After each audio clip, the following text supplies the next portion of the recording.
Hi வணக்கம்ங்க. இன்னைக்கு காலகட்டத்துல குழந்தைங்கள விளையாட விடுறது ஒரு பெரிய பெரிய எல்லாருக்கும் கஷ்டமான வேலையா இருக்கு. அந்த காலகட்டத்துல நாங்க எல்லாருமே எப்படின்னா, செட்டு சேர்ந்துக்கிட்டு எல்லாரும் சேர்ந்து ஓடி பிடிச்சு விளையாடுவோம். ரிங்கா ரிங்கா ரோசஸ் விளையாடுவோம். அப்புறம் வந்துட்டு ஆம், இன்னும் நிறைய நிறைய விளையாட்டு ஓடி பிடிச்சு விளையாடுறதுலயே அவ்வளோ விளையாட்டு. இந்த சொட்டாங்கல் ஆடுறது, அப்புறம் சாயந்தரம் ஆச்சுன்னா எல்லாம் ஒன்று சேர்ந்துக்கிட்டு ஸ்கிப்பிங் ஆடுறது, நொண்டி ஆடுறது, பாண்டி ஆடுறதுன்னு இப்படி பல விளையாட்டுகள் நாங்க எல்லாருமே விளையாடுவோம். பால் கிடைச்சா பால், இல்ல யார்கிட்டயாவது ஒரு சைக்கிள் கிடைச்சதுன்னு வைங்க, ஒரு சைக்கிளுக்கு 15 பேர் சேர்ந்து ஸ்கூல் கிரவுண்ட் எங்கேயாவது போய் அந்த ஒரு சைக்கிள எல்லாரும் ஷிஃப்ட் போட்டு ஓட்டி ஓட்டி அதெல்லாம் பழகுவோம். இப்படி ஒவ்வொரு விஷயங்களையும் நாங்களாவே அந்த குழந்தை பருவத்துல நிறைய விஷயங்கள் கத்துக்கிட்டோம்.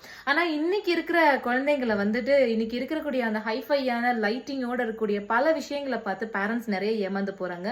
இதுல இந்த டிராம்பலின் அப்படின்ற கேம் வந்து ரொம்ப சீரியஸான ஒரு கேம். இதை பத்தி யோசிக்காம குழந்தைங்களை அது மேல ஏறி குதிக்க விடுறாங்க.